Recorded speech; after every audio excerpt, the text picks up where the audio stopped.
Kraft presents The Great Gildersleeve. Yeah.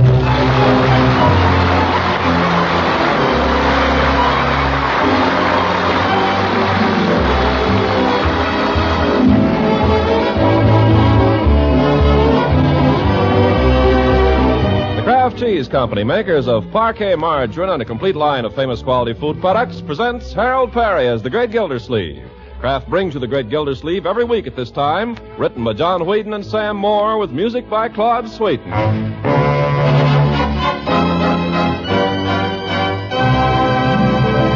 We'll hear from The Great Gildersleeve in just a moment. And that's our moment to tell you about a spread that tastes so good, it's a flavor first choice with millions of American families. It's that spread for bread with the fresh, delicate flavor, Parquet margarine made by Kraft. Once you've tasted Parquet, you'll find out why it's known coast to coast as the spread that always tastes so good. But don't just take our word for it. Get a package of Parquet margarine from the dealer who sells you Kraft quality food products. Let your own family be the judge of Parquet's fine, fresh flavor. See if they, too, don't call Parquet the spread that tastes so good. And remember, Parquet is tops in food energy value and has 9,000 units of important vitamin A in every single pound. So be sure to buy Parquet, P-A-R-K-A-Y, the nourishing spread that tastes so good. Parquet margarine made by Kraft.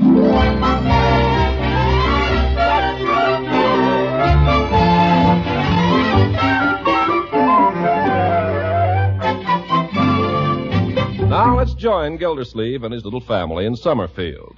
Summertime and the living is easy. Bertie's in the laundry doing some ironing. But the rest of the family, well, they're all outdoors. And who wouldn't be on a day like this? The sun is bright, the grass is green, the earth is warm and good to lie upon. And Leroy's lying upon it, chewing a blade of grass and watching his uncle, who's out near the back fence building a pig pen for Leroy's new pet.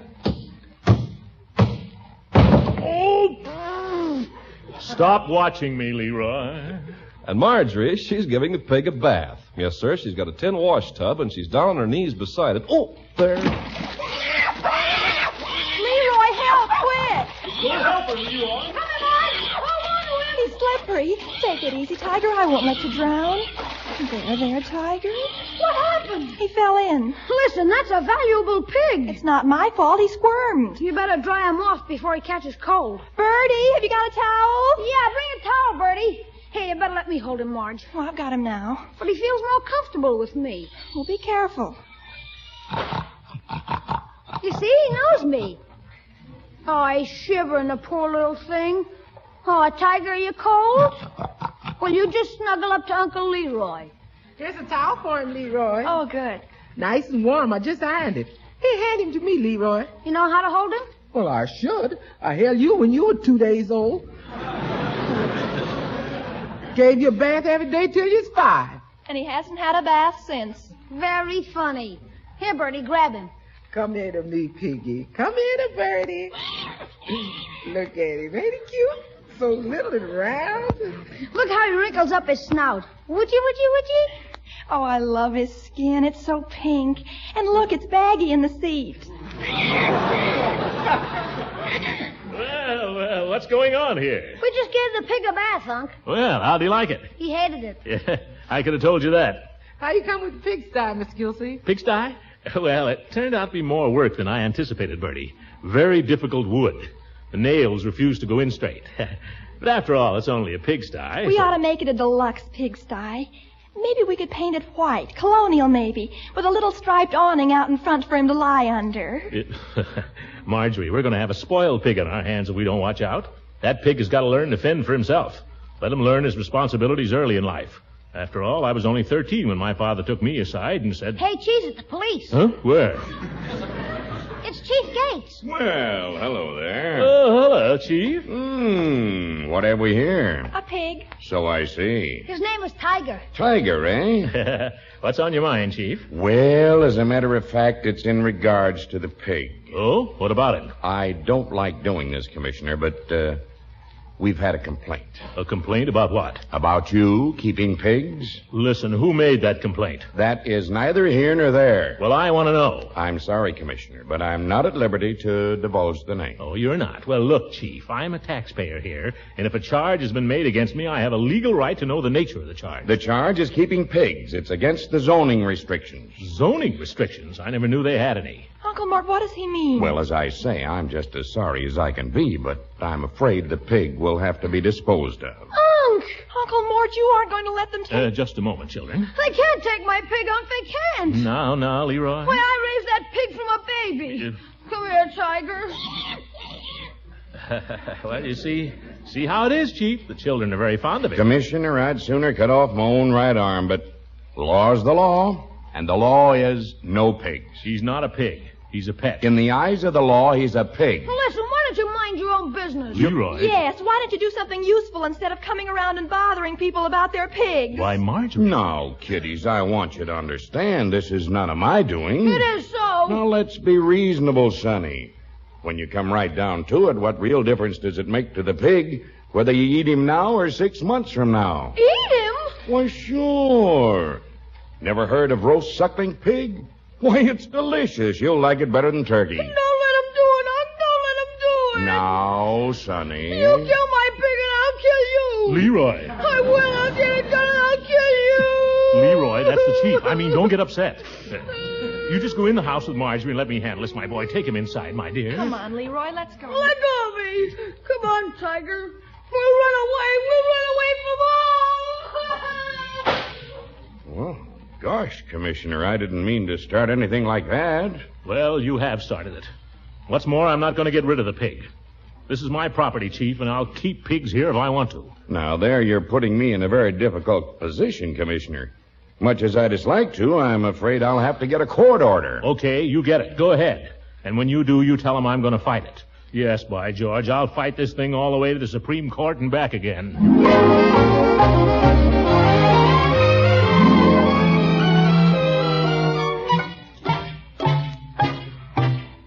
I ask you, Marjorie, who would do a dirty trick like that? Complain about a little pig. I can't imagine. Spite, that's what it is, pure spite. Uncle Mort, you've been pacing for an hour. I think better this way. Where's Leroy? Up in his room. Probably crying his eyes out. The poor kid. By George, I'd like to know who turned in that complaint. Wonder if it could have been Mrs. Pettibone. She hates me because she heard me call her an old snoop once. No, I don't think it was Mrs. Pettibone. Wonder if it's Walter Gurney down the street. He's hated me ever since I asked him to return my snow shovel. No, it wasn't Gurney. Wonder if it was old man Burrell. He hates everybody. Why should he complain about pigs, though? He lives like a pig himself. No, it wasn't him. Well...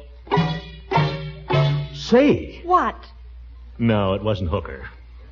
But whoever it was, I know what I'm going to do. What? What are you going to do? It's simple, and it'll stand up in any court in the land, or I'm no lawyer. But what is it? Marjorie, who is our nearest neighbor?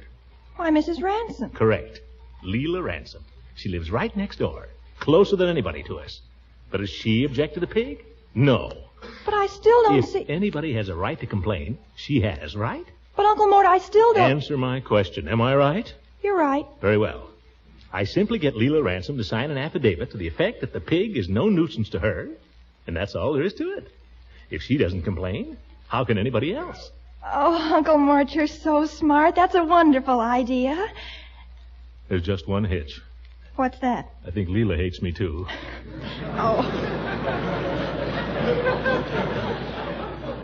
Oh, that's ridiculous. Nobody hates you. Least of all, Mrs. Ransom. Well, I don't know. I stood her up there a couple of weeks ago at the country club dance. Still, there must be some way to handle her. Well, I'll just run over there. Maybe it'll come to me.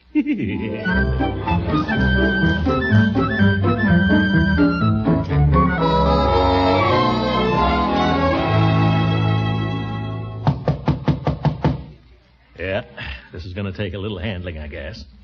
Oh, well, have to turn on the old charm. Look, who's here? Me? Well, Wait a minute, Leila. Mr. Gildersleeve, down where I come from, a gentleman doesn't stick his foot in a lady's door. Oh, please, Leila. Just for a minute.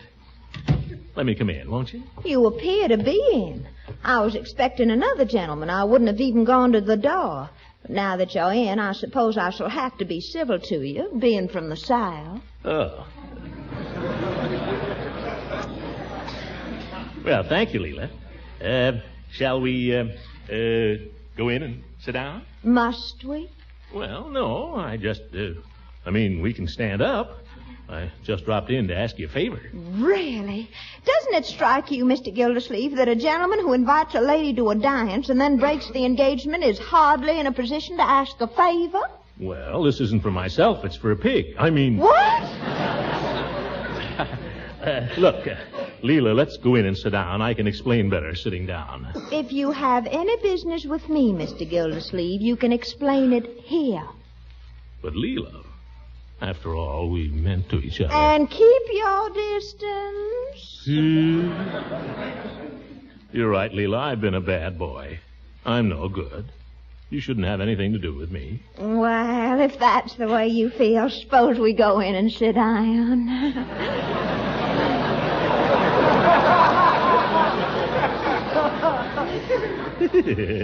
Now we're getting someplace. Well? Look, Leila. I don't know quite how to put this. Gad, you're attractive today. Oh, thank you, kind sir. You were saying? Oh, yes. Look, Leila, you're fond of dumb animals, aren't you? If you're referring to yourself, the answer is no.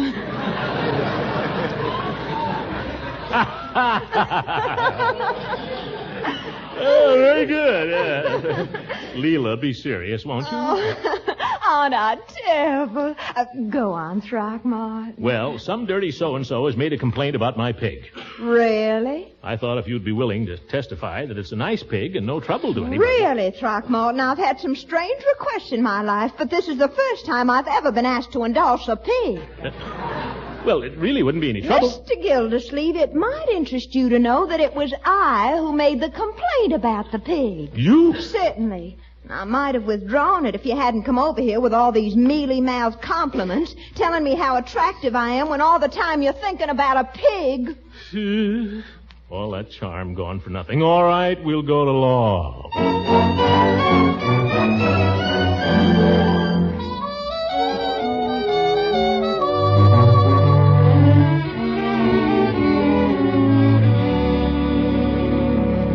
It's perfectly ridiculous, Judge.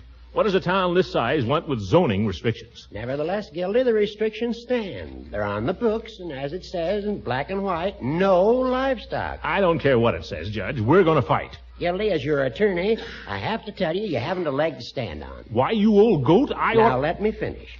If you want to argue the matter, it'd have to come up before the zoning commission. All right, let it. And it just happens that I am the chairman of the commission. You're the... Oh, you old son of a gun. Why didn't you say so in the first place? Horace, by George, you're all right. You're pretty slick. Thank you. Yes, sir. I take back everything I said about the zoning commission. All right. As chairman of the zoning commission, I give you just 24 hours to get that pig out of town. Oh!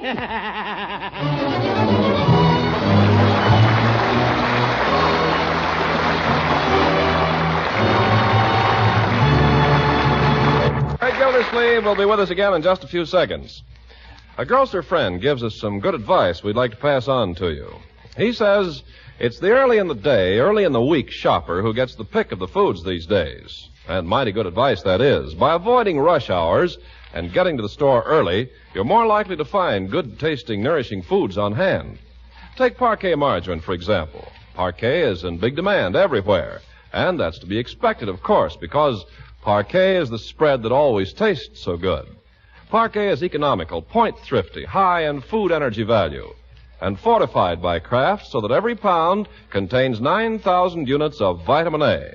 So no wonder more and more people keep asking for Parquet. Tomorrow, then, shop early for Parquet. Parkay, the nourishing spread that tastes so good. Parquet margarine made by Kraft.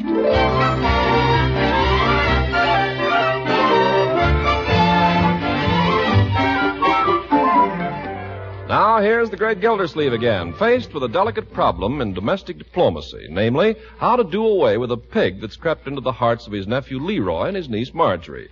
In this extremity, he turns to the tactful Bertie in her kitchen for advice. Bertie, Yes, Mr. Gildersleeve? are you busy? Mr. Gildersleeve, I'm always busy.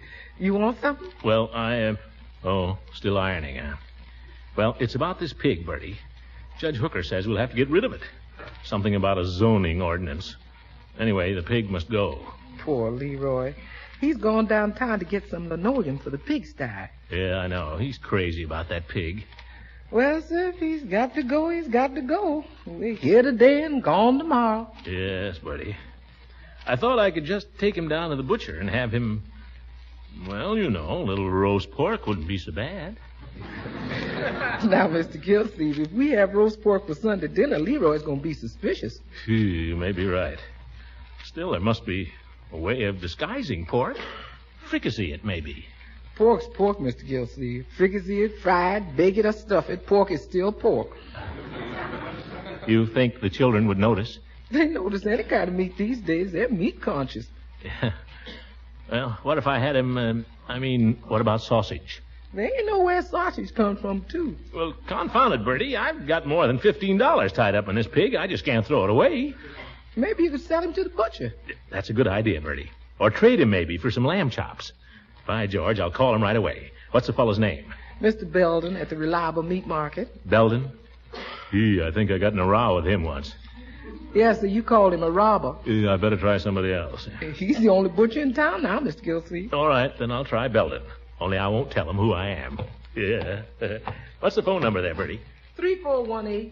3418. 3418. Bertie. Yes, sir. Let me know if Leroy comes in. I don't want him to hear this. Yes, sir. I'll let you know if he comes this way. Hello, is this Mr. Belden? This is one of your good customers, Mr. Belden. Never mind who. What I wanted to ask you is this. I've got a live pig I'd like to trade you. Trade this pig for some lamb or beef. Oh, you can't, huh? Oh, the OPA. Bureaucrats. Well, how'd you like to buy the pig, Mr. Belden? He's 3 weeks old and very healthy. $1. Listen, this pig cost me $10 in cash, and he's eaten $6 worth of baby food. Well, in that case, my name is Gildersleeve, and you're still a robber. Looks like I'm stuck with a pig. Oh, well. What'd the butcher say, Mr. Gildersleeve? Nothing doing, Bertie. Well, sir, looks like you have to be the butcher yourself. Oh, no, I couldn't do that, Bertie. After all, I've got feelings, you know. Yes, sir. Still, if I could think of some merciful way, maybe we could get him to overeat. Never kill a pig that way. I guess not. Maybe I could just put him to sleep, huh? Say, chloroform. Put him in a nice sleep, and that's all he knows. What do you think, Bertie? Well, if it was me, I'd rather be shot than take chloroform. I don't like the smell. I'd rather take chloroform than be shot. I don't like the noise, Bertie. Okay, Mr. Gildersleeve, it's your pig. Where you going to get the chloroform? I'll take the pig down to Peavy's, Bertie. I guess I better do it right now while the children are out of the house. Yes, sir. What shall I tell Leroy when he comes home? Just tell him I took the pig for a ride. Don't tell him what kind of a ride.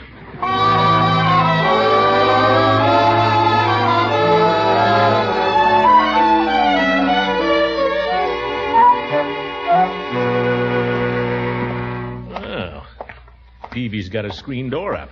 I guess everybody's doing it. Yeah, come on, Tiger.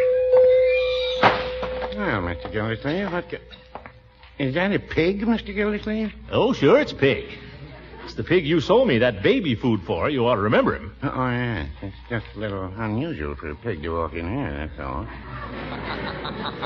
Well, I got him on a leash, Peavy, so there's nothing to worry about. Well, all right, Mr. Gildersleeve. Now, what can I do for you this afternoon? I want some chloroform. Chloroform? About how much chloroform? Oh, a pound or a pint, however you sell it. Sell it any way you want it, but a pint's quite a lot of chloroform. Might I ask what it's for? I haven't been sleeping well lately. I never heard of chloroform being used just in that way. Was this prescribed by a physician? No, Peavy, this was my own idea. I thought so. If you don't mind a suggestion, I have several tablets which are quite helpful in cases of insomnia. Oh, they wouldn't help me. This is a very stubborn case. All right, Mr. Gildersleeve. A pint, you say? Yeah, I guess so. Might as well have a good sleep while I'm at it. You will, brother. What's that, Peavy? I'm just talking to myself. Oh, by the way, there's a little formality. Chloroform is poison, you know, so you have to sign the register. Register? What kind of hocus pocus is this? State pharmacy law, Mr. Gildersleeve. I've got the forms right here. It's in case any crimes are committed and so on. Well, I'm not planning to commit any crimes, Peavy. Oh, I'm sure you're not, but it's a regulation. Anytime I sell poison, I have to fill this out. Let's see. Date and the time. Seems to be about 2:45. No, 2:47. Oh, hurry up, Peavy. You don't have to have bull of a watch time. Well, it might be very important if the crime is committed at 2:45. There isn't going to be any crime. All right, Mr. Gildersleeve. Name of poison, chloroform. Amount, 1 pint. Now, purpose for which poison is purchased. Suppose I say purchaser needs it for insomnia. Yeah, that's all right. You just sign it here. Sign it? Yes, sir. That's the law. Well, I don't like this, Peavy. Suppose I don't use all of it for insomnia. Well, what else could you use it for, Mr. Gildersleeve? Nothing. Well, if you have some left over, just throw it away. Sign right here. What if I don't want it for insomnia at all? Well, then what do you want it for? The pig. I have to get rid of the pig, Peavy. I thought chloroform would be the kindest way. Oh, I can't let you have chloroform for that, Mr. Gildersleeve. Why not? That would be murder. No, it wouldn't, Peavy. The law says I can't keep the pig. The law says I can't sell poison for animals either. What about Beckman's pharmacy, Peavy? You think they'd let me have it? No, Mr. Gildersleeve, I don't. Beckman's pretty low, but I doubt if he monkeys with the poison law. Well, darn it, then. What am I going to do? I really couldn't say, Mr. Gildersleeve. Just have to go off somewhere and shoot the animal, Peavy. That's what. And it's all your fault for taking such a narrow view of the law. Well, no, I wouldn't say that. Well, that's a fact, Peavy. Here, you hold the pig while I make a phone call. Why should I hold him? Because there isn't room in the phone booth for me and the pig. Wait a minute. You make the phone call for me, huh? Who do you want me to call? Well, I don't want to do this dirty work all by myself. Thought I'd call Floyd Munson and see if he wants to go along. Oh, Floyd's just the man. Oh, Tiger, what's the matter? Did I step on your little tail? I'm sorry, Tiger. Nice, Tiger. What shall I say, Mr. Gildersleeve? Ask Floyd if he's got a gun. Yeah? And then what? Then tell him to meet me. Wait a minute. Hello, Floyd. Peavy. Have you got a gun? Says he has. Oh? All right. Ask him if he can get it and meet me, let's say out at the reservoir in half an hour. Floyd, would you care to get the gun and meet Mr. Gildersleeve out at the reservoir in half an hour? Mr. Gildersleeve and friend.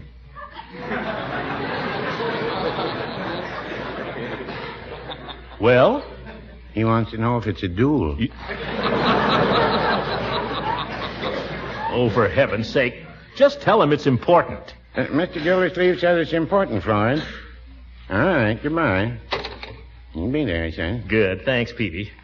Well, come on, Tiger. Well, you're pulling a little too hard on that leash, Mr. Gildersleeve. It hurts the little fellow's throat. Oh, is that it?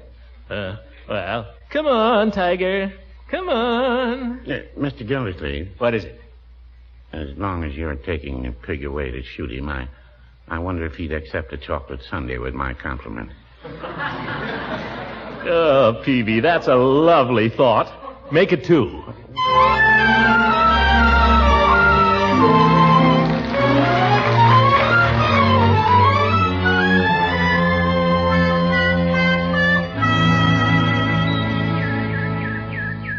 Well, that's about the size of it, Floyd. The butcher won't take him, and I can't keep him.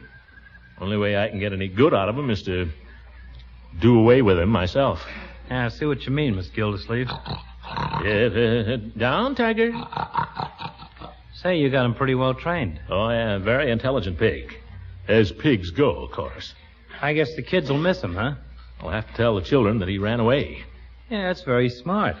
Hey, wait a minute. What do you say when the pork chops show up? Well, I have to hold them back for a while. But where are you going to hide the corpse? Judge Hooker's got a deep freeze cabinet. Put the meat in there till this all blows over. Yeah, that sounds okay. Well, what are we waiting for? Huh? Oh, you got the gun? Gave it to you. Oh, yeah. Thought my coat was getting a little heavy on this side. 45, isn't it? Yep.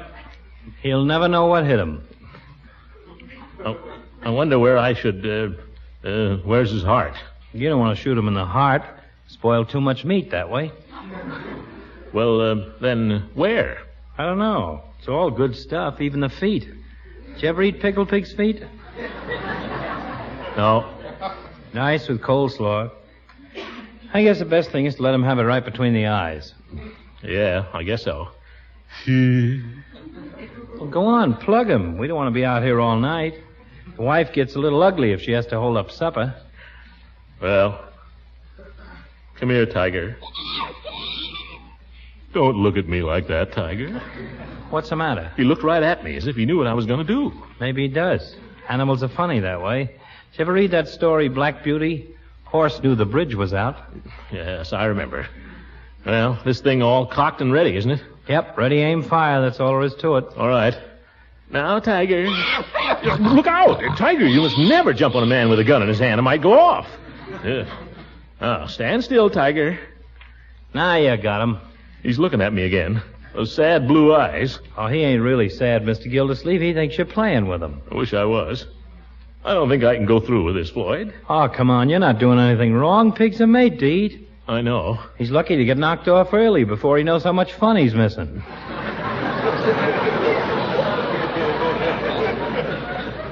I just can't do it, Floyd. Oh, Commissioner, I'm surprised at you. There's nothing to it. Just pull the trigger and it's all over. I know. I just can't do it.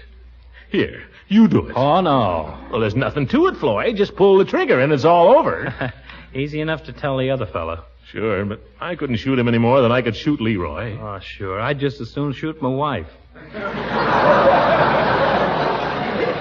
Sooner, maybe. And that reminds me, what are you going to do with this pig? I don't know. Say, why shouldn't I give him back to your cousin? Let him live on a farm. He'd be better off there. Oh, sure. Why, certainly. Leroy can go out there and visit him every weekend. It'll be wonderful. Leroy will be happy. The pig will be happy. Everybody will be happy. Why didn't I think of that before? Hey, Commissioner. What is it, Floyd? You understand there'll have to be a small charge for boarding the pig. Boarding the pig? How much? Well, I guess $2 a week would take care of it. $2? You want the pig to be happy, don't you? All right. Well, I'm right back where I started. I'm out $20. I haven't any bacon. I don't own the pig. And I'm paying $2 a week for his board. How do I do it? Good night, everybody.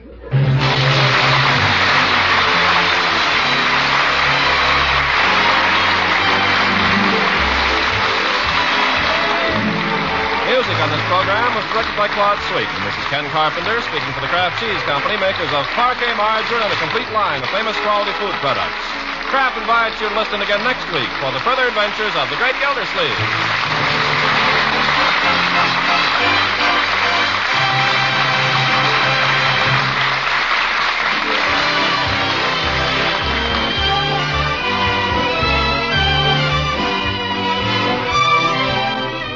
In these days of temporary shortages and a small ration point budget, have you learned how Kraft Dinner can help you? A food store near you has Kraft Dinner, 2 boxes of this delicious macaroni and cheese for just 1 red ration point. And what a special help that quick-made macaroni and cheese is. Each Kraft Dinner box serves 4 folks with fluffy light macaroni that has really rich cheddar cheese flavor through and through. With Kraft Dinner's 2 magic ingredients, you cook this dish in just 7 minutes flat, a wonderful main dish all by itself. And you can do tricks with this swell macaroni and cheese. For instance, press the hot Kraft Dinner into a ring mold for a few minutes. Then serve your swell macaroni and cheese ring with creamed fish or eggs or leftover fowl. Garnish with tomato slices or whatever you like. You see, you can have company these days when you learn about Kraft Dinner tricks. Tomorrow at a nearby food store, invest just 1 red ration point in 2 boxes of Kraft Dinner.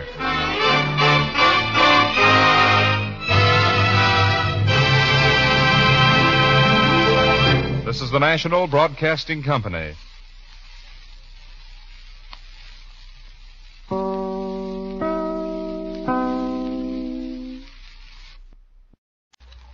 Kraft presents The Great Gildersleeve. You bet.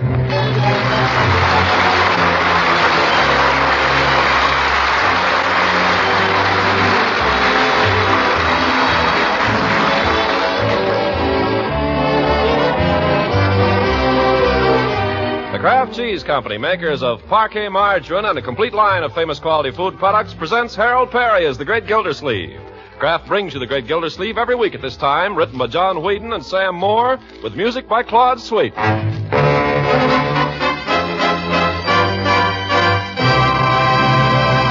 We'll hear from The Great Gildersleeve in just a moment. But first, let's see how quickly you boys and girls listening in can guess the food I'm about to describe. Now, this food is high in energy value. It's a food you enjoy at every meal, and it makes bread, toast, and rolls taste extra good. Oh, yes, and it's made by Kraft. Have you guessed it yet? Well, you boys and girls who said Parquet margarine can go to the head of the class and say you can tell Mother there's no guessing about which spread will please your taste. Once you've tried Parquet and find out how good it tastes, you'll know why Parquet's fresh, delicate flavor is preferred in millions of American homes. Remember, too, that every pound of Parquet contains 9,000 units of important vitamin A. So ask Mother to buy Parquet, Parkay, the nourishing spread that tastes so good. Parquet margarine, made by Kraft.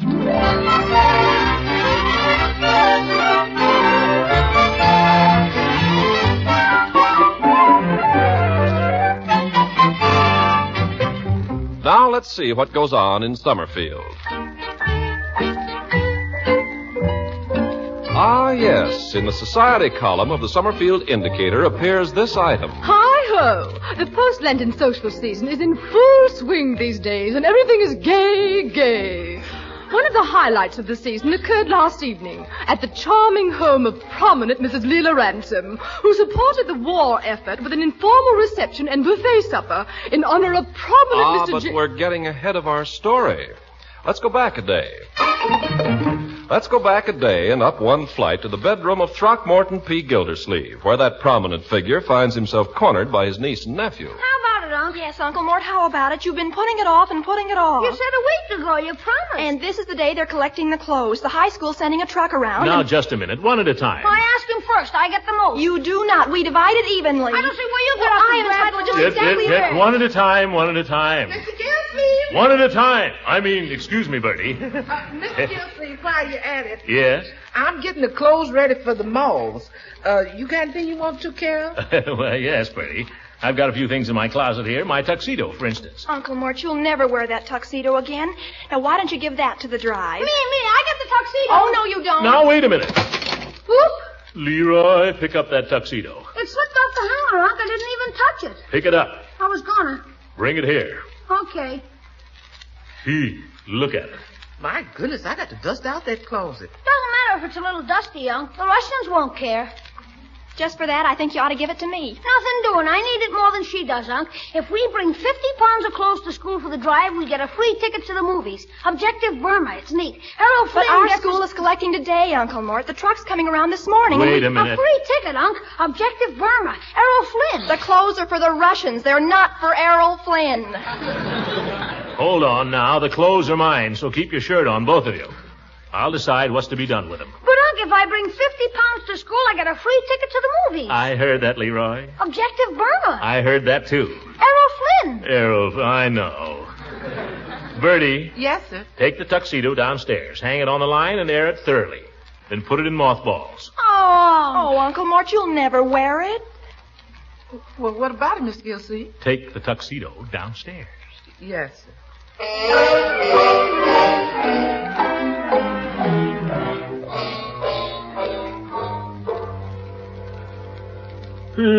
Now, let's see what I can give away here. Ought to have a light put in this closet. I can't even... Take it easy, Unc. Too many hangers in here. Too many clothes. Got a good mind to give them all away. Here, take this somebody. I get that, Marge. He gave it to me. I get it. Nobody gets it till I see what it is. It's your old army my uniform. Oh, I can't let that go. Now, Uncle Mort, what possible use is that? My dear, this war isn't over yet. No, but it will be the day they take you. What? Is that so? Let me out of here. Just for that, young man, Marjorie gets the uniform. No fair. You can have the next thing. How about this, Uncle Mort? Those are my golf knickers. But you never play golf. Well, I might. Have to beat Judge Hooker every so often just to keep him in his place, the old goat. Besides, the Russians haven't got time to play golf. That's not the point. There's material enough in those knickers to make suits for 3 or 4 children. I think you exaggerate, my dear. I'll put them aside. I'll think about them. Next? Well, how about these pants? Oh, no, those are my working pants. I wear those when I work around the house. You haven't used them in 5 years. On second thought, I guess I'll let them go. You're growing up now, Leroy. Time you learn to do a few things around the place. Here, catch, Leroy. They're yours. Now, what else? Let's see. How about this? Are you crazy? That's what I wear to church. And I'm going next Sunday. Well, that's all then. Gosh, is this all we get, Unc? Just the uniform and the pants? With all those people freezing over there? Well, it isn't very much, is it? No, it's not. Uncle Mort, now that tuxedo, you don't really need that. Not really. Well, all right. Bertie! Oh, Bertie! You coming, Mr. Gildersleeve? Yeah, you got that tuxedo down there? Yes, sir. Well, I've changed my mind, Bertie. Bring it up. Okay.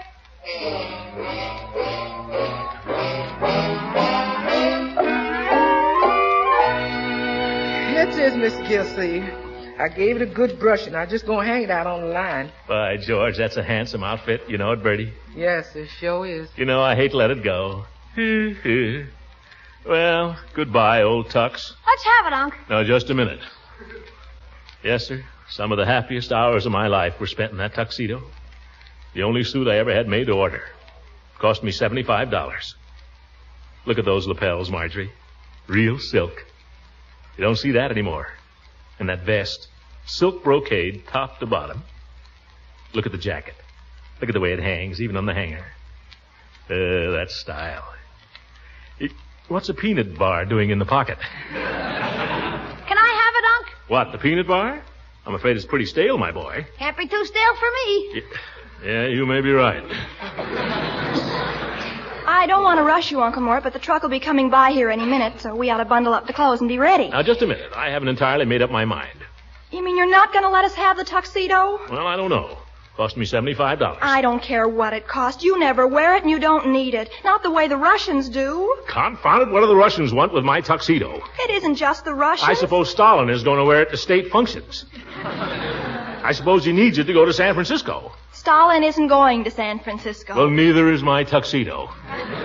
Bertie, take it down again and hang it on the line. Up and down, up and down. Take it away, bring it back. I declare this house gets crazy all the time. Oh, my goodness, now what's that? Doorbell, doorbell. I'm coming. All day long, up and down, up and down. Yoo-hoo, anybody home? Oh, it's Mrs. Ransom. Hey, wait a minute, Bertie, I'll go. Uncle Mort, what about the tuxedo? Can we have it? Oh, yeah, don't bother me now.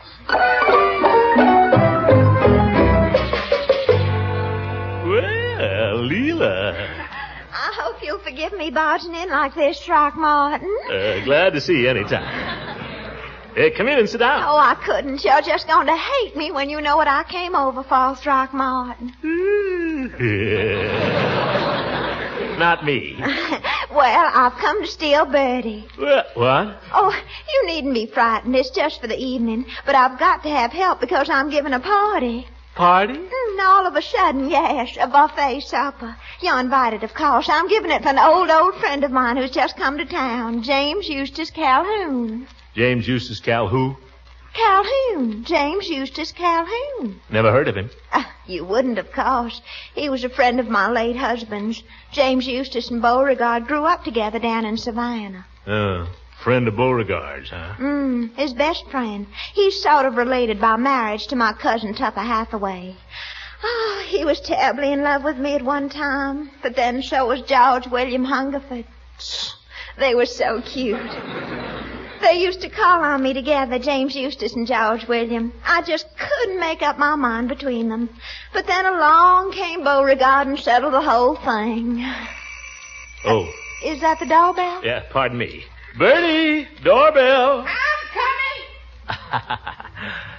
Bertie's been having a hard day. Oh, yes. Miss Marjorie, the taxi hasn't been called. Oh, tell him to wait, Bertie. I'll be right down. Well, I've got to be running along, Throckmorton. You will come to my party, won't you? You bet I'll be there. And you promise not to be jealous. Jealous of what?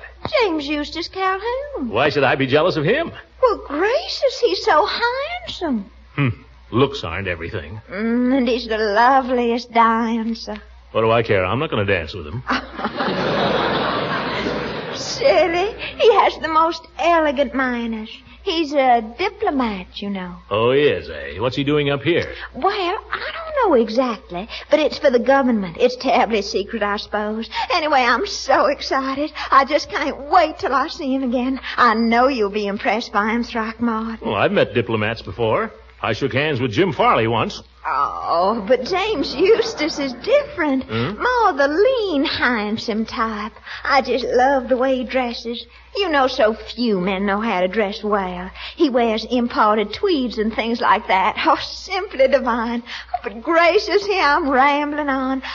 Oh, there's one thing, Throckmorton. Yeah? As the hostess, naturally, I'll be looking after James Eustace most of the evening, so... What about me? Well, I thought if you wouldn't mind taking Eve Goodwin, I told her you'd call for her. Now, wait a minute. Maybe I don't want to take Eve Goodwin.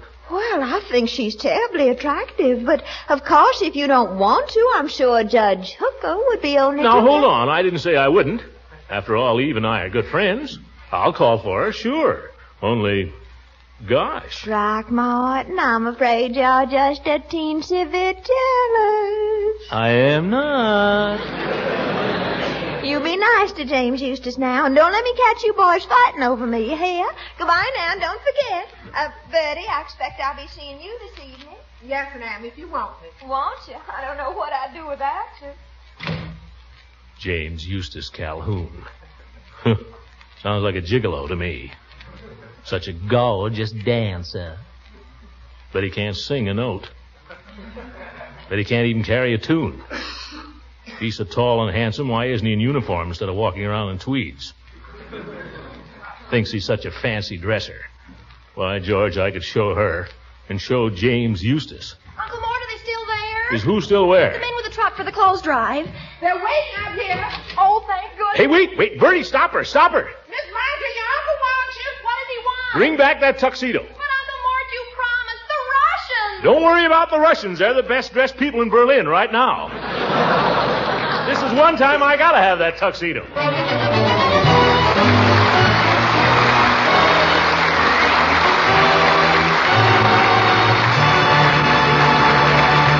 great Gildersleeve will be with us again in just a few seconds.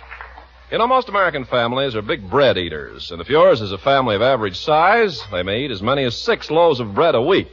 Now, that adds up to a lot of slices, and it can add up to a lot of good eating enjoyment, too, when you spread slices of bread and toast and sandwiches with delicious Parquet margarine.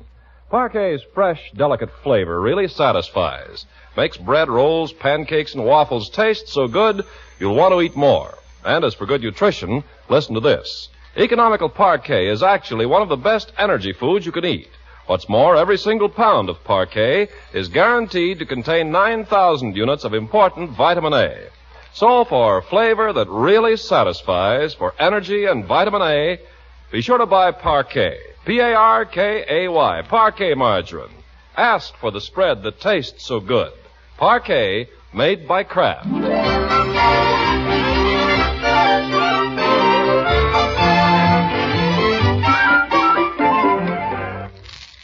Now let's get back to the great Gildersleeve, who's donned his finery and is now on his way to Leila Ransom's party. In a few moments, he'll be calling for Miss Eve Goodwin, but first we find him stopping off at Peavy's drugstore for a cigar. Oh, pardon me, Peavy's pharmacy. Hello, Mr. Gildersleeve. Well, greetings, Peavy. Greetings and salutations. I judge from your get-up you're going to some kind of a party. What do you mean, get up? Yeah, a tuxedo and a boiled shirt and a brocaded vest. Are those pearl studs on the vest, Mr. Gildersleeve? Well, mother of pearl. Pearl's a little ostentatious. I say. Is this a meeting or just a social affair? Oh, purely social, Peavy. Mrs. Ransom is giving a reception for some bigwig from Washington. I guess he wants to impress it. You know how these fellas are. They'd rather dress than eat. Oh, no, I didn't say that. Yes, they would. Those fellas put on a cutaway to go out and sit in the backyard. But I'll show him he's not visiting a bunch of hayseeds out here. Ever see my gold cigar cutter? There. Well, I was wondering what you had on the end of that chain.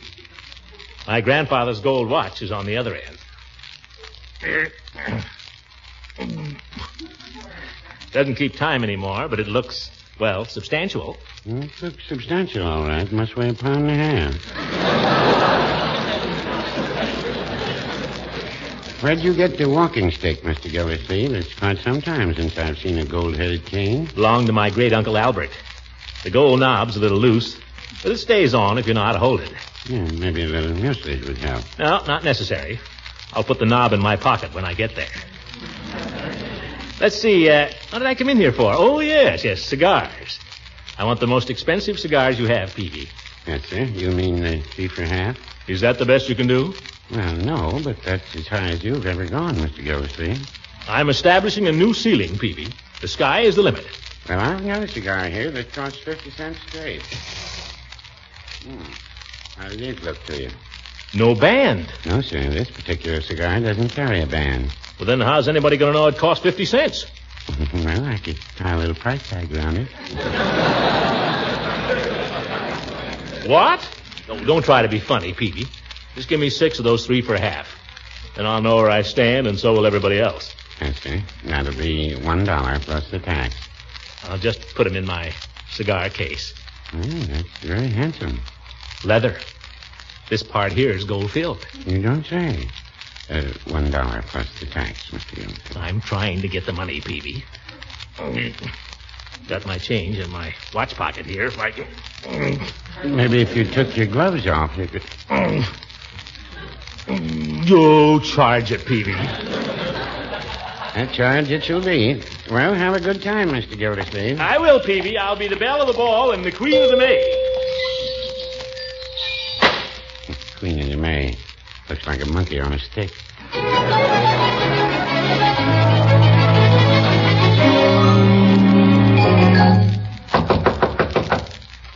in, Throckmorton. The door's not locked.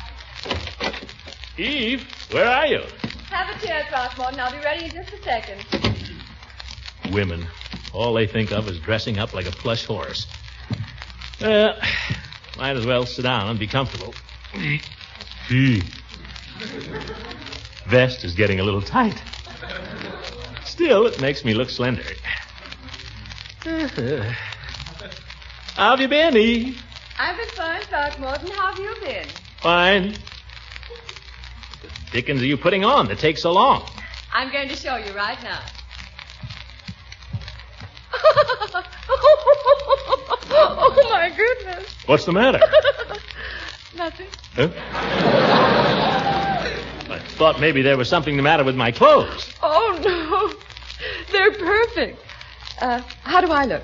Say, pretty tasty. Is that a new dress, or did you just have it tightened? Only joking, of course, Eve. Come on, we'll be the handsomest couple ever seen in Summerfield. Have to be careful getting up and down.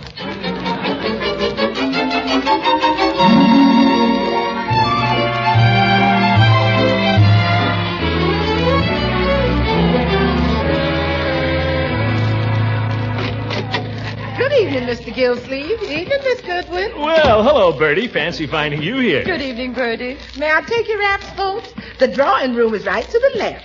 Drawing room? It's the parlor. Oh, yeah. Why, darling, how lovely. Throckmorton, what on earth have you got on? Come here, everybody, and look at Throckmorton. Leila. Well, well, Gildy, you look just like a waiter. What's the matter, Judge? Don't you own a tuxedo? I'm afraid you're the only man that's dressed up, Throckmorton. I am? What happened to the diplomat? Oh, my land, aren't I terrible? Here we are all standing out here, and my guest of honor's all by himself in the drawing room. Come in, everybody, and meet him. Come on. You suppose that's the fellow, Eve? He's the only stranger inside. An old tweed suit. Ha! Oh, come here and meet Mr. Calhoun, Eve. Miss Goodwin, Mr. James Eustace Calhoun. How do you do? I'm totally charmed, Miss Goodwin. Oh, brother. And Mr. Gildersleeve, Mr. Calhoun, and Mr. Calhoun's from Washington, Throckmorton. I know. How do you do? I'm proud and happy to meet you, sir. I understand you're in government yourself, sir. Government? Oh, yes. I'm a servant of the people like yourself, Mr. Calhoun. Government service is a tradition in my family, Mr. Gildersleeve. Wasn't your grandfather a governor, James Eustace? On my mother's side, yes, Leila. Well, my grandfather was a deputy sheriff. I see. Won't you ladies have a chair, Miss Goodwin? Thank you. Here, let me get a chair for you, Leila. And I was getting her a chair, Horace. Oh, now, boys, don't you fight over me here. Oh, I wonder if y'all would excuse me a minute. There's something I forgot to ask my maid. Certainly. Oh, now, don't get up, James Eustace. I'll be right back. Charming woman. Charming. Summerfield seems to have more than its share of charming ladies, if I may say so, Miss Goodwin. Oh, is that the diplomat speaking, Mr. Calhoun? The diplomat? Mrs. Ransom tells me you're with the State Department down in Washington. Well, not exactly. I'm in the personnel division of the WVD. Oh? What's that? One of the war agencies. Most of our work is confidential. Oh, it must be awfully interesting. It is, ma'am. I'd love to hear about it. It's not as interesting to me at the moment, ma'am, as you are. Could I have the pleasure of dancing with you? Oh, I didn't know there was dancing. We've rolled up the rug in the dining room, and the phonograph is in there, if you do me the honor. Well, that sounds lovely. You'll excuse me, Throckmorton. Oh, sure. Don't get up. I wasn't. Oh. Hurry back, Eve. I shall return your lady unharmed, Mr. Gildersleeve. Just wants to show off what a good dancer he is. How do you know he's a good dancer? Leila says he's a regular Vernon Castle. I'd know anyway. All these slick fellows that talk that way are good dancers. I hate them. Look at him. Bowing and smiling. And wearing an old tweed suit.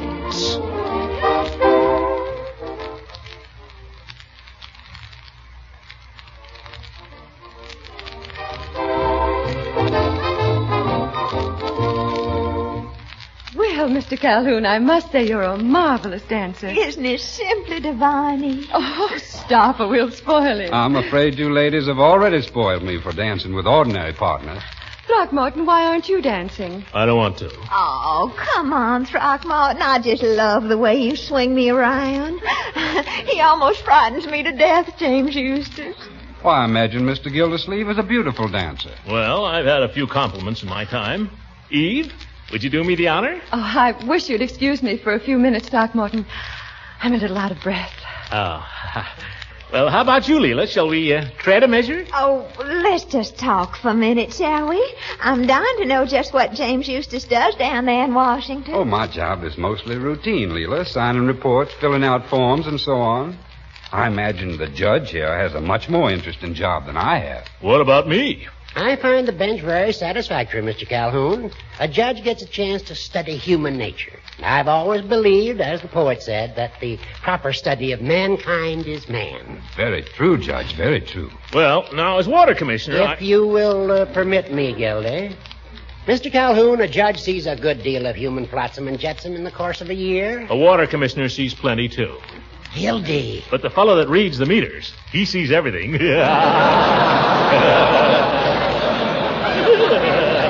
I was about to tell Mr. Calhoun of an interesting case that came up in the winter term. Oh, Horace. How would it be if I'd sing, Leila? As long as everybody's too tired to dance. God, mercy, I'm not tired, Throckmorton. Well, Come on, James Eustace, let's dine, shall we? Your wish is my command, Leila. How about a lovely romantic waltz this time? I always love waltzing with you. I always love waltzing with you. Bureaucrat. Now, Throckmorton, I think he's very nice. Would you like to dance? Sure. Guess I better not, Eve. This coat's a little tight. And if I raise my arms, Oh. zeep. Eve, could I have the pleasure? Oh, why, certainly, Judge. Excuse us, Gildy.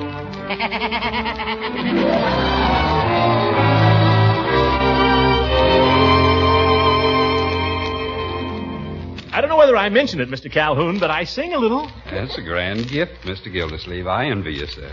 As I was saying, Miss Goodwin, one of my closest friends is a very important man in the Navy Department. Eve, wouldn't you like to hear me sing? I have, Throckmorton. Yeah.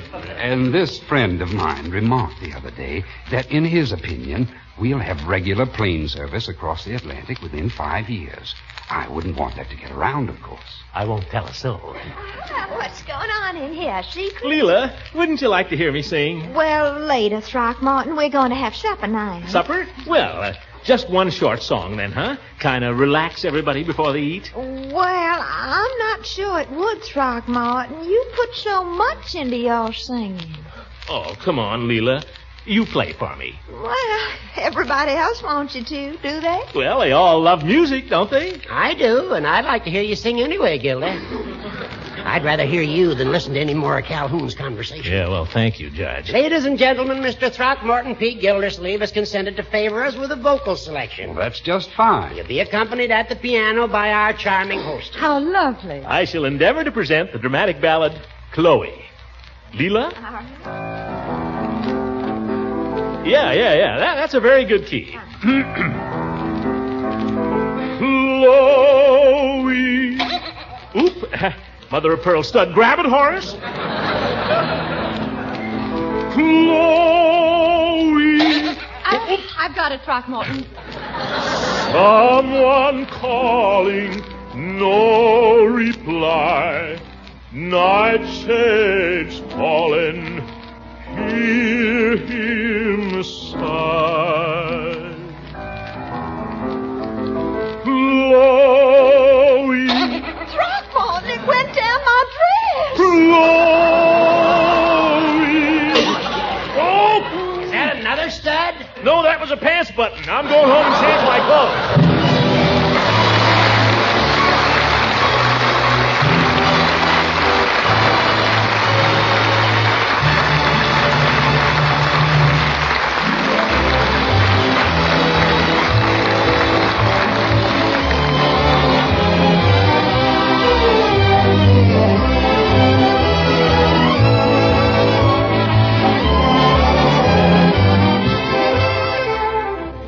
Well, I gave my tuxedo to the United National Clothing Drive after all. And then I found they don't want tuxedos. So I'm stuck with it. Seriously, there are millions of people in Europe who need clothing desperately. It's hard for us to realize over here, but it's a fact that many people in Europe have died from exposure. So go through your closets, dig out the stuff that's still good, that you don't really need, and turn it in to the local committee of the United National Clothing Collection. Ask yourself, what can I spare that they can wear? And then give generously. Good night, ladies and gentlemen.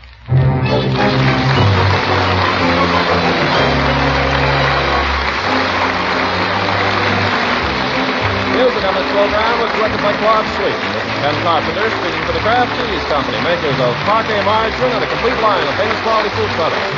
Kraft invites you to listen again next week for the further adventures of the great Gildersleeve.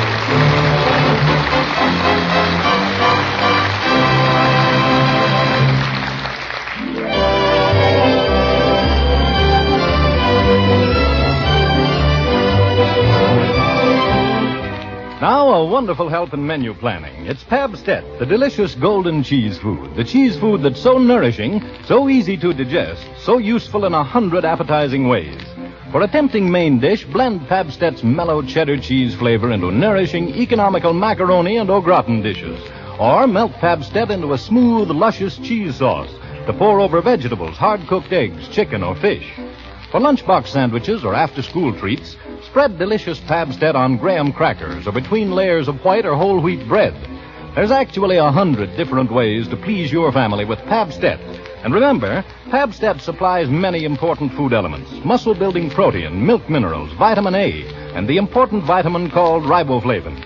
So, for delightful menu surprises, buy wholesome, nourishing Pabstet. Whenever you can, serve this delicious golden cheese food, Pabstet.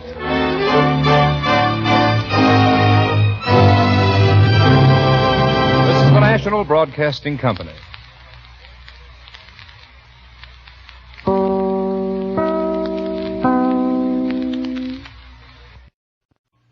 Kraft presents The Great Gildersleeve.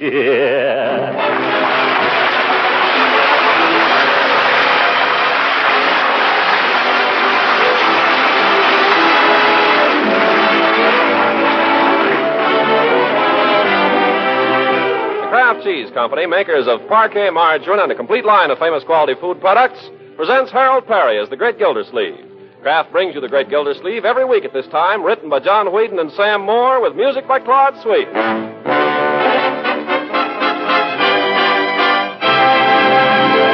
We'll hear from the Great Gildersleeve in just a moment. If you're one of the millions of American families who daily enjoy Parquet margarine as a spread for bread, you've probably been telling your friends about it. Telling them how good Parquet tastes. Telling them about Parquet's fine, fresh flavor. Yes, the good word about good food gets around mighty fast these days. And believe me, your friends really appreciate hearing about it. Once they enjoy Parquet margarine's fresh, delicate flavor, once they find out how good it tastes, we're sure they, too, will make Parquet their favorite spread for bread. Remember, Parquet is economical, saves both money and ration points. It's a top-notch energy food. And Kraft guarantees every single pound of Parquet to contain 9,000 units of important vitamin A. So buy and tell your friends to buy this nourishing spread that tastes so good. Ask for Parquet, P-A-R-K-A-Y, Parquet margarine, made by Kraft.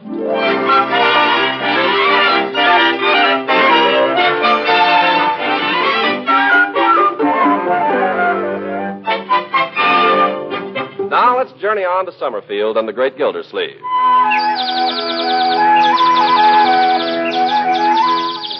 The years at the spring and days at the morn, mornings at 7, the hillsides dew pearled, the larks on the wing, the snails on the thorn. And Uncle Throckmorton, where is he? Flat on his back and sound asleep. But he won't be long, because just listen to what's going on across the street. Hey, what do you want to stuff it anywhere? Leroy! I knew it. There he is now. Leroy, confounded! I guess he wants me. What is it, Unc? Stop that confounded racket. How can a man sleep? I'm not making any racket, Unc. It's across the street. Huh? The old Bullard house. They've got carpenters over there. The Bullard house. It's all boarded up. Not now, it isn't. Why, there hasn't been anybody in there for 4 years, Leroy. Not since the Hansons moved. If you don't believe me, come here and look out the window. There's a fellow on the roof carrying off shingles. By George, I wonder if somebody's bought the place. Gildersleeve! Oh, my goodness, breakfast, and I'm not even dressed. Dressed? You're not even up. Mr. Gildersleeve, breakfast is ready, and guess what? There's people moving in across the street. Not so loud, Bertie. They'll hear you. There's people moving in, and that ain't all. They backed a great big lumber truck out their driveway and backed it right onto your lawn. What? It's a mess, Mr. Gildersleeve, a plain mess. Oh, let me out of this bed, Leroy. Who's holding you? I'll sue him, so help me, I'll sue him. You mark my words, Leroy. I'll sue him if it's the last thing I do. But the first thing I'll do is have breakfast.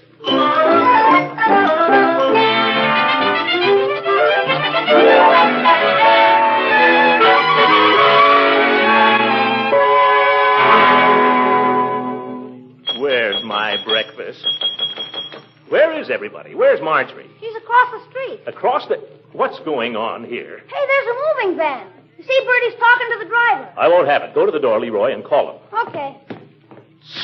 Making a spectacle of the entire family. Hey, Lord! Bertie! I want you! Hobnobbing with truck drivers. You guys keep away from that truck driver! Leroy, don't shout things like that. Ye gods. Come on back here and finish your milk. I finished it. I don't want any. Finish your milk. Okay. Mr. Gildersleeve, I didn't know you was downstairs. Well, I am downstairs, and I'd like my breakfast. Yes, sir. What would you like, Mr. Gildersleeve? We got grapefruit. Well, in that case, I guess I'll have grapefruit. Yes, sir. Luckily, we got it. I'll bring it right in. Where is Marjorie? Oh. Good morning, Unky darling. What's the matter? You're in for it. Unc's got something he wants to say to you, haven't you, Unc? In my own good time, Leroy. What's wrong? Sit down, my dear. I want to have an understanding here. This concerns you too, Bertie. Yes. Now, about those people across the street. I found out all about them, Uncle Mort. They're moving in this afternoon. There's a man and his wife and a boy and a girl. Hey, no kidding? A girl for you and a boy for me. Swell. The boy is my age. Oh. The girl is 11.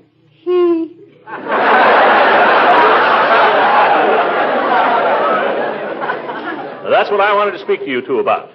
We've got to be careful about these people. They're strangers. But, Uncle Mort, they're people. Gee, it'll be so wonderful to have somebody new around for a change. But, my dear, we know nothing about these people. We haven't seen them. We don't know where they come from. I know, Mr. Gildersleeve. I was talking to the man on the truck. Huh? Where do they come from, Bertie? I don't know about them, but he comes from Newark, New Jersey. Oh, Easterners, eh? Yes, sir, but he seems real nice. He drove all the way out here. It took him 2 days and 2 nights. Yes. He would have made it sooner, only the van broke down. Something wrong with a bearing or something, he said. I don't know. Held him up 6 hours. Yes, well, about He's got a brother in Boonville, Kentucky, sells hardware. We're primarily interested in the family, Bertie. The man on the van will be going back as soon as they get it unloaded. Oh, yes. I don't know nothing about the family. Well, we're not particularly interested in them either. Except if I ever find out who the man is, I'll sue him. Sue him? Yes, for what his lumber truck did to my lawn. Backed right up on it. The man obviously has no regard for property. Now, Uncle Mort, it wasn't his fault. He wasn't driving the truck. He may be very nice. Probably some shyster who bought the place for peanuts. Run down anyway. Wouldn't surprise me if they took in boarders. By George, I'd like to see him try. Really, Uncle Mort? I'm not going to have my property depreciated by people taking in boarders. There's such a thing as restrictions, you know. Yeah, that's why we had to get rid of our pig. Yeah. Well, this is different. And when the Bullards owned that place, I understand they really kept it up. Then the Bullards really were somebody. These people. Don't even know how to back a truck. I want you to keep away from them, all of you. Now, let me catch you hanging around over there, you understand? And keep away from their boarders.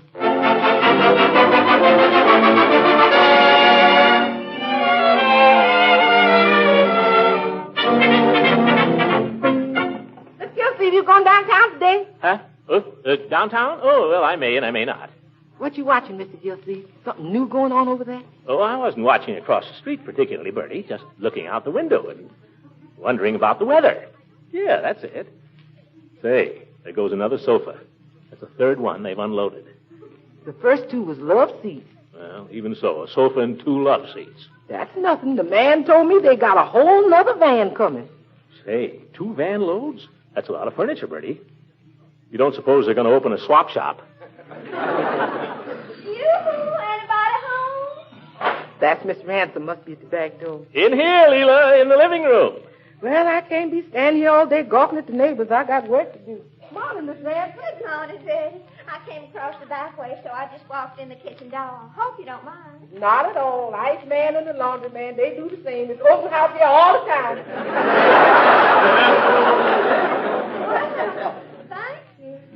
Hello, Throckmorton. Good morning, Leila. I know. You don't need to tell me. That's why I ran over. Isn't it exciting? Who are they, do you know? I wonder what they paid for it. Not much, I suppose. The place hasn't been lived in for so long. Well, I really don't know. I suppose I ought to go and call on them, but I thought I'd give them a day to get settled first. Who did you say they were? I didn't say. I don't know. Oh. All I know is the man has 2 children, a boy and a girl. Oh, he has a wife then. Naturally, I suppose so. I mean, she's living? As far as I know. And they're living together? I really couldn't say, Leila. I don't know anything about them. Well, I suppose I might just leave a calling card. Except that nobody seems to understand about calling cards up north here. I left a card once and the gentleman called up and made advances to me. Huh?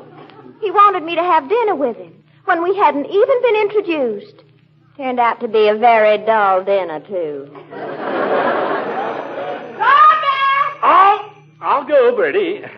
Excuse me, Leila. Now, who could that be so early in the morning? You don't suppose it's the people from across the street? Oh, Mrs. Gildersleeve. Peavy. Well, come on in. Well, I must tell you, Mr. Gildersleeve, I just happened to be passing by, and I Oh, good morning, Miss Ransom. Good morning, Mr. Peavy. How's Mrs. Peavy? Oh, she's just fine. Well, that is, she's all right. She's not as sick as she thinks she is. I just happened to be passing on my way to the shop, Mr. Gildersleeve, and I said to myself, I'll just drop in and see if there's anything Mr. Gildersleeve needs in the pharmaceutical line. Well, that's very thoughtful of you, Peavy, but I don't quite understand. There's nothing I need that I know of. There's not. Well, I just thought I'd inquire. As I say, I just happened to be passing, and I said to myself, I'll just drop in. Who's your new neighbor? Oh, so that's it. Well, I saw the van across the street. I don't know him from Adam, Peavy. I don't approve at all of what they're doing to the house, Mr. Peavy. Do you? I think they're just ruining it. Well, I wouldn't say that. New roof never hurt anybody. Chopping off all that lovely old fancy work, I mean. Oh, but then perhaps I'm old-fashioned. We love the old things down south. Well, I'll admit I'm a little conservative myself when it comes to architecture. Wife's been trying to get me to repaper the front hall for the last 10 years. But I say, let's get used to the paper we got first.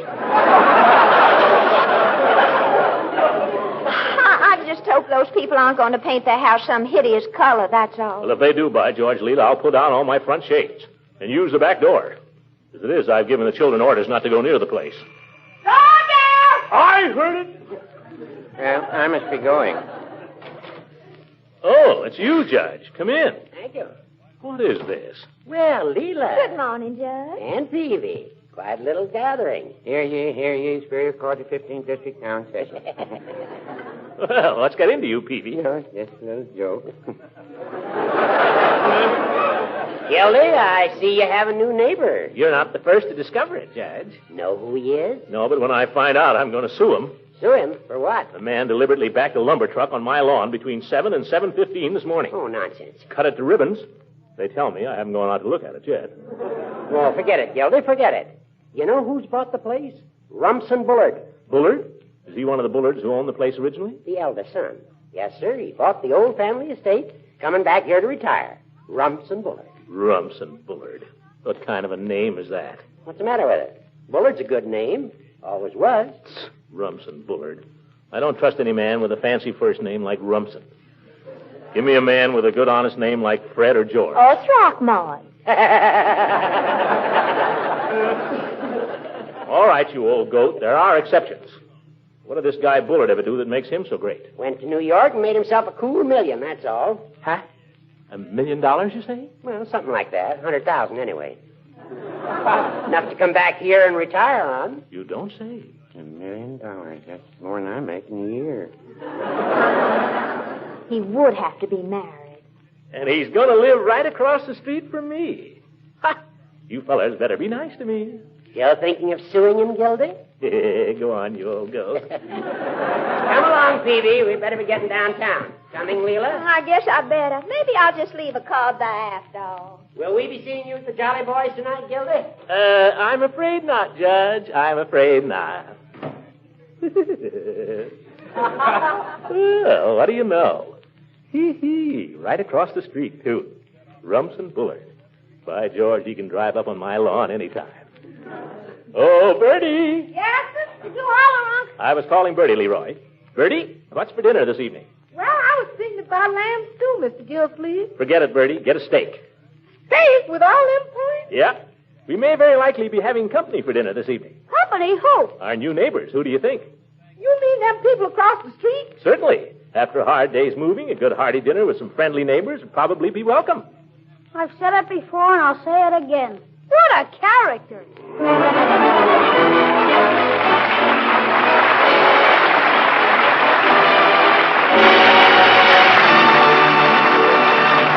The great Gildersleeve will be with us again in just a few seconds.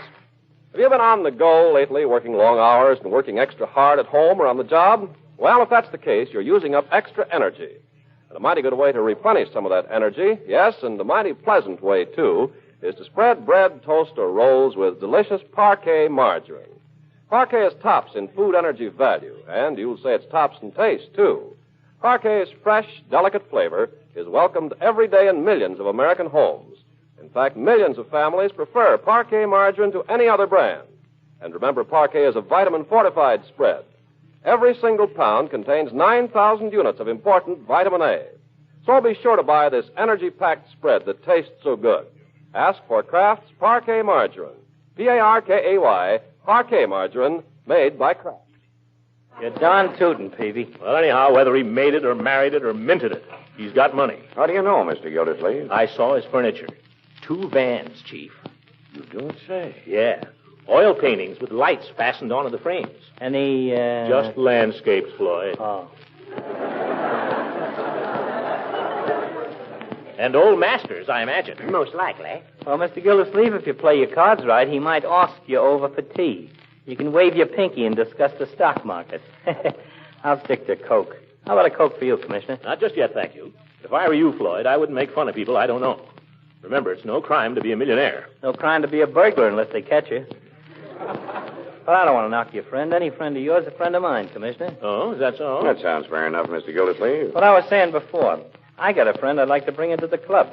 You know Harry Dean? Harry Dean? No. Who's he? Well, he's a businessman, a friend of mine. Plays a fair game of poker, and he's a good baritone. Plays the guitar a little. Pleasant a fellow you'd want to meet. Well, let's declare him in. Now, wait a minute. Anybody else know this man? Do you know him, Judge? Never met him. Peavy? I never had the pleasure. Chief? Sure, I know him. I had to close his place up once. Oh, Chief. Quiet, Floyd. What kind of a place does he run? That pool room down on State Street. It's a billiard parlor. It's all the same. If the chief has had to close him up, we don't want him. Oh, now, Commissioner, let's not be narrow-minded. What was the complaint, Chief? Selling cigarettes to minors, but we couldn't prove anything. Maybe he did, maybe he didn't. He don't do it now. He won't even sell them to me. Well, I say we don't want a man in this club that runs a pool hall and sells cigarettes to kids. I guess that settles it, Floyd. Why does it? That's the way clubs are run, Floyd. One black ball. Stop saying that. Now, Floyd, let's not get squabbling amongst ourselves. Who's squabbling? I only want to bring a friend into the club, and all of a sudden he ain't good enough for Mr. Gildersleeve. He's good enough for you, ain't he, Chief? Oh, Harry's all right. Chief, you arrested him. Well, if I was the high head, all the people I ever arrested, I'd get pretty lonesome. That's a spirit, Chief. Live and let live. How about you, Judge? Where do you stand? Well, I'm inclined to think Mr. Dean would be undesirable, Floyd. Yeah, that's the stuff, Judge. Remember, Floyd, we might be wanting to ask Rumson Bullard to join this club. We couldn't ask him if we had a jailbird up here. He's not a jailbird. I bet he's got a lot cleaner record than this millionaire if anybody knew the facts. I'll thank you not to insult my friends, Floyd. You're insulting mine. I am not. I only said he wasn't fit to be a member of this club. Well, that's an insult if I ever heard one. Now, Floyd. And if Harry can't join the club, you fellas can go find yourselves another meeting place, that's all. Oh, Floyd, for heaven's sake. You're being unreasonable, Floyd. Maybe I am, but that's final. Let in Harry Dean or go find another spot with the features you got here. Running water, lights, telephone, piano. Yeah, makes a nice club, all right. Well, I know where we can get a club room that'll make this one look like 30 cents. Where? I just remembered. There's a big room over Rumson Bullard's garage, twice as big a room as this. You think he'd let us use it? Well, if I go to him as a friend and a neighbor and ask him to be a member, how can he refuse? Go ahead. Fellas, I don't like to see that. What else can we do, Chief? Floyd's being pig-headed. Look who's talking. Come on, fellas. Let's go over and see Bullard right away. He'd probably be tickled to death to furnish the room especially for us. Put in an icebox, a real card table. And a piano that doesn't sound like a dishpan. Yeah.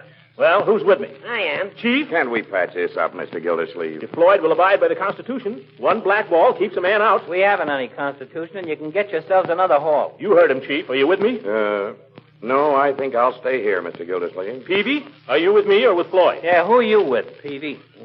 Not voting. I ought to be getting home to Mrs. Peavy anyway. It's only 8 o'clock. I know, but if I'm not where she thinks I am, she gets nervous. Well, come on, Judge. Come on, Peavy. Stick around, Peavy. I've really got to go, Floyd. But I'm not going with Mr. Gildersleeve. I'm just going at the same time.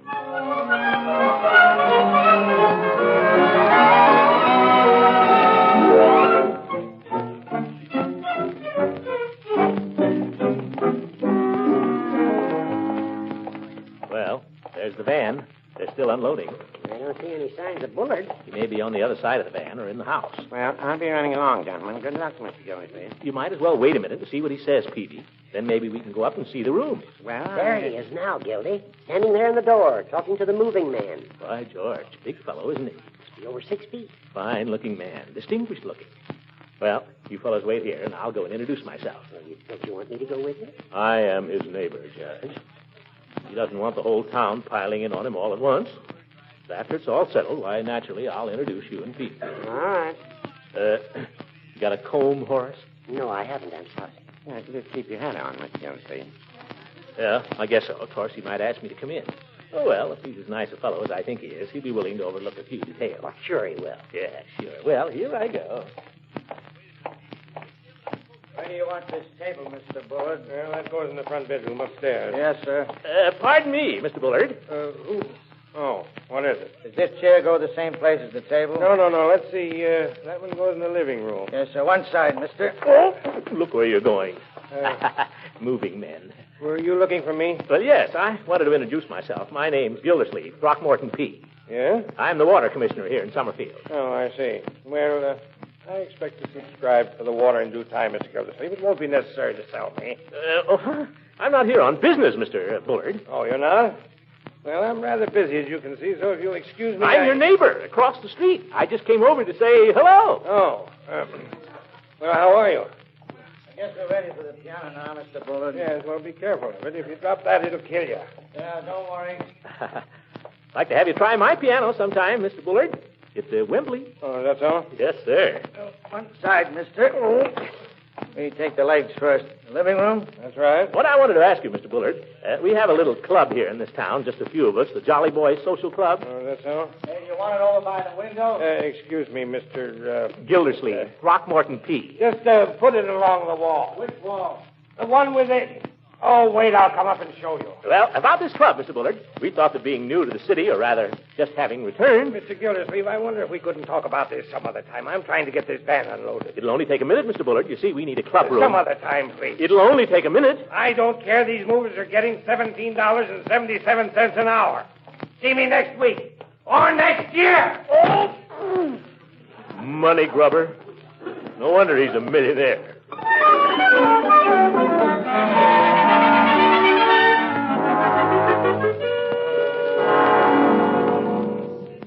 Down by the old mill stream, where I first... No, Chief.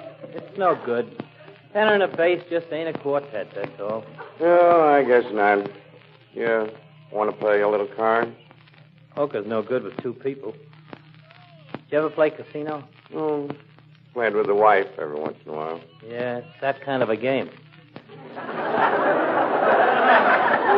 Well, we can have another Coke anyway. Yeah, let's do that. Uh-huh. Yoo-hoo! Are there any Jolly Boys up there? Gildersleeve. Oh, wonder what the fat slob wants now. What do you want? I want to apologize. I'll be done. Well, now ain't that nice? I want to apologize, too, Floyd. Judge Hooker and Peavy. Thought you were going home, Peave. I'm still on my way. Go ahead, Gildy. Say it. Huh? Oh. Well, Floyd, just want to say that I'm sorry we walked out on you. I'm sorry I opposed your friend, Mr. Dean. And I'm sorry I ever mentioned Mr. Bullard. It's okay, Commissioner. Have a Coke. I want to echo everything my friend Mr. Gildersleeve has said, Floyd. It's okay. Have a Coke. Yeah, let's all have one. Come on, Phoebe. Well, just one for the road, as they say. Wait a minute. Before we drink it, it's understood that Floyd's friend, Harry Dean, is unanimously elected to the membership in our club. That's right. Oh, now, fellas, I've been thinking about that, and I was wrong. Club shouldn't have anybody in it the other members don't know. Oh, Floyd, I insist. I insist. We all insist. Then I'll blackball him. Only takes one, you know. By George, you're all right, Floyd. A jolly boy through and through. Well, here's to Floyd. For he's a jolly good fellow. For I'm a jolly good fellow. For he's a jolly good fellow. Which nobody can deny.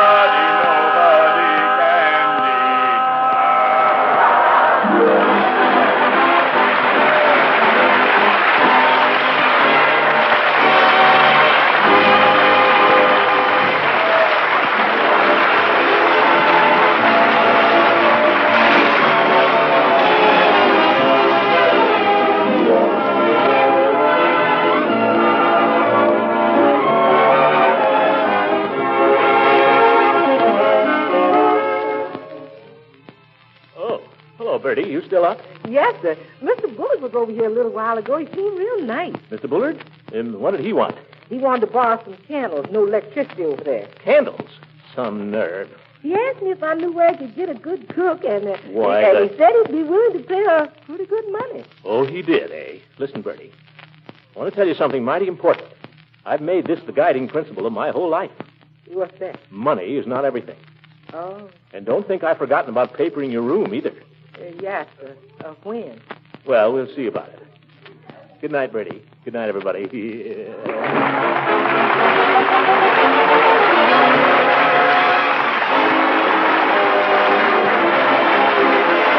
Music on this program was directed by Claude Sweet. This is Ken Carpenter speaking for the Kraft Cheese Company, makers of parquet margarine and a complete line of famous quality food products.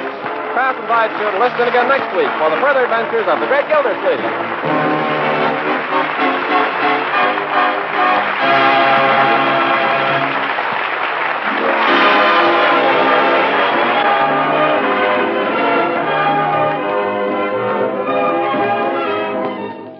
Now, something special for the children. We mean those very special treats you make with Pabstet, the delicious golden cheese food.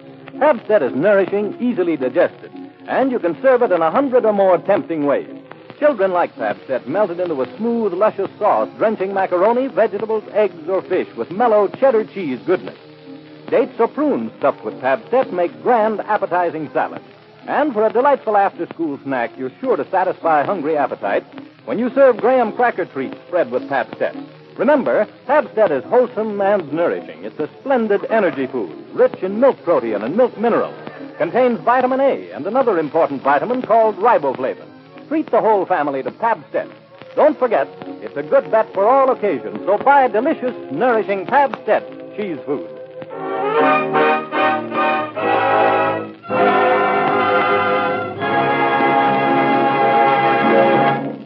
This is the National Broadcasting Company.